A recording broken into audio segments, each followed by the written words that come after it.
Hey, what's up, guys? This is Mr. McCullough, and we are going to talk today about the compareTo method, and we are going to discuss applications with strings and with the date class, and I will leave it to you to figure out how to apply this to the fraction class that you are currently working on. So let's begin. Let's start with a little class I just put together called the string sort demo. And you'll see I have an array of strings, which I created with an initializer list. Okay. Initializer list, nice thing to be able to put to use. Notice these are not in alphabetical order. There's a nice method in the arrays class called toString where I can just output the contents of an array. And when we do, it looks like this. I put in little square brackets. There it is, monkey, dog, cat, chicken, alpaca. Okay. It is often useful to sort things, depending on what your class is. Sometimes there's a sensible order in which you want to put things. Certainly with words, that is the case. So I'm going to now call on another method from the arrays class. We'll do arrays.sort. And there is one of these into which we can pass animals. We're passing in an array of strings in this case. Okay, and of course that by itself isn't going to change the output. So what we're going to do is we're going to copy that.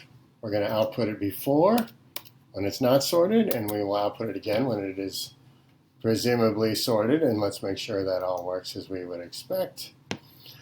There we go. We got the unsorted array showing up first, and then the sorted array showing up second. Fantastic. So thanks to the sort method, I don't need to know how it works. I just know that it put all of my strings in sequential order, actually in lexicographic order.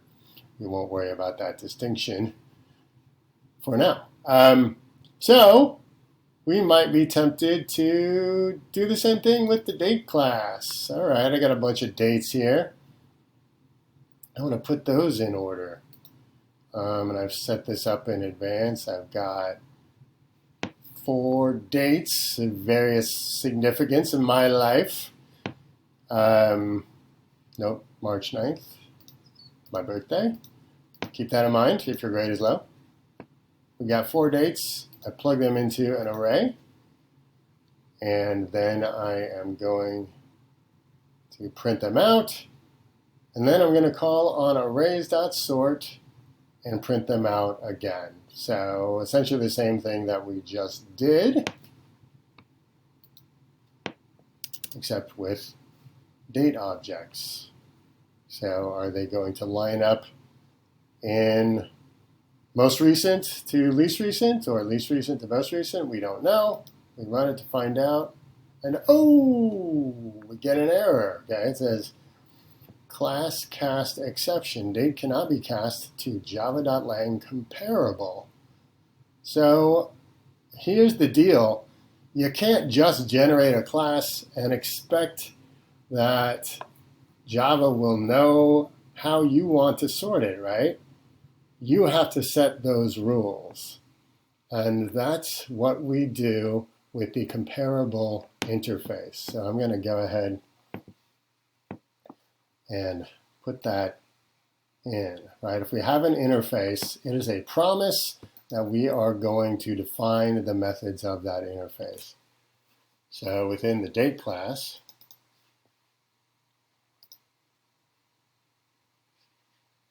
I'm going to add some code that says implements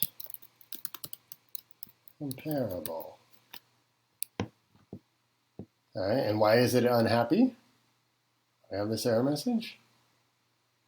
Okay, it gives us one thing about comparable is a raw type. Don't worry about that one for the moment. The second one says the type date must implement the inherited abstract method comparable compareTo. So when you say implements comparable, it is a promise that you are going to define the compareTo method. And let's just go to our helpful documentation from our friends at Oracle. Here we go, interface comparable. This means comparable is an interface. You can have objects of all sorts of types that can be comparable objects. Okay. And what it shows you, the methods that you need to define are one. You have to define a compareTo method that expects an object to be passed in and returns an integer when it is done. So the integer is the way that we tell whether these objects come before or after one another.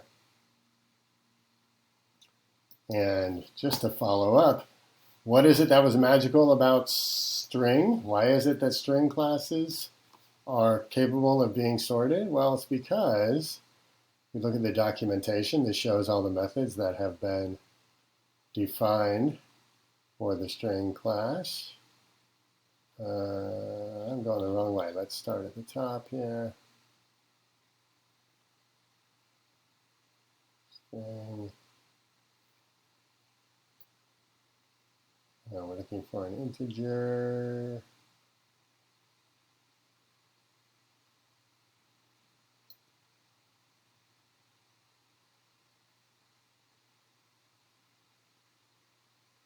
compareTo, there it is. compareTo, string, another string, compares two strings lexicographically. So, string has the compareTo method defined, which is why we can sort it, right? Because we have defined the order in which things should be sorted. We've given those rules. Those rules don't just magically appear.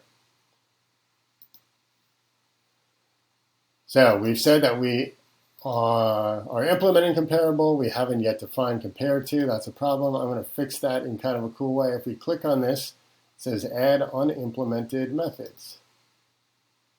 And I double clicked on that and my mouse will cooperate here. It gives me the skeletal structure for compareTo. Now, in fact, I've gone ahead and I have pre-written this, so I'm going to delete this now. But I'll move over here off the screen.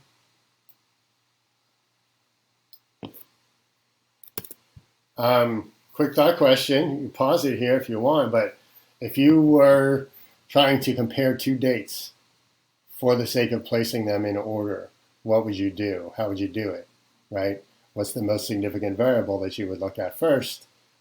You look at the year, right? You would identify which one had the earlier year. Then if those things are equal, you would look at the earlier month.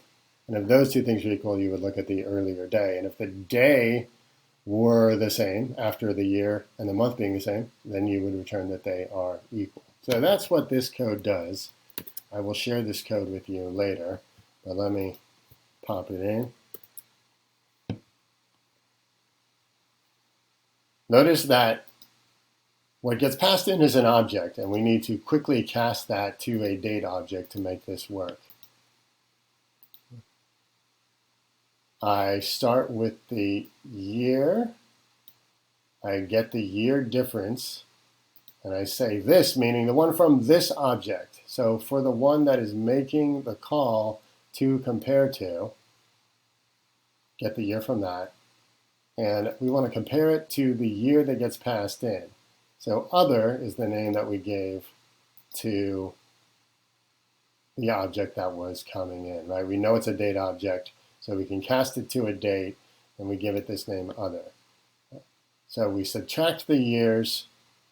If the year difference can be positive, negative, or 0. If it's 0, then we need to move on in the code and check the month.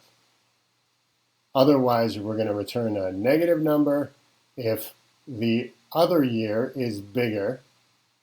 So if this year is earlier, then you're going to get a negative number. If the other year is earlier, you'll get a positive number. So it's a little confusing, but it does provide a means by which the positive and negative numbers provide a means by which we can communicate whether this comes before the parameter that's being passed in. So You can look over this code on your own, but know that once we have defined the compareTo method and we have stated that we've implemented comparable, that now means that when we go to date tester, when we go back to the code, this line specifically where we say arrays.sort, arrays.sort was dependent on us implementing comparable. So now, when we run it,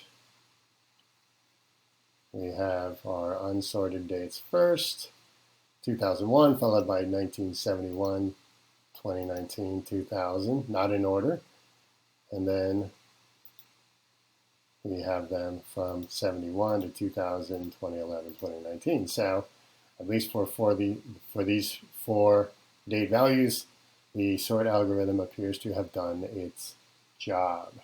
Okay, I show you all this because it will be your job to set up the compareTo method to implement the comparable interface for the fraction class.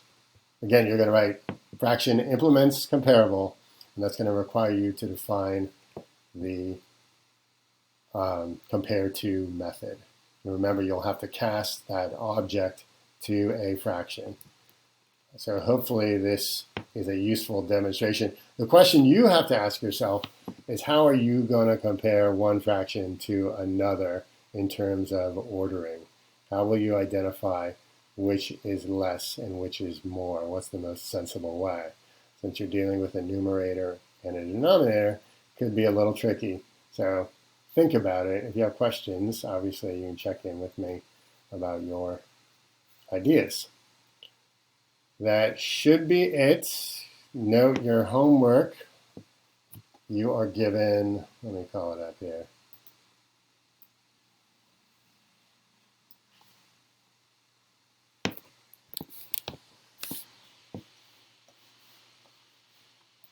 I'm not sure if you can even see this web page. Let me see. All right, there it is. There's the link to the comparable interface if you want to review that. And the other methods that you are responsible for. And remember, don't just write the methods, you got to test them. That's what fraction tester is for. Please fill out both of these files simultaneously. You'll write compareTo for fraction.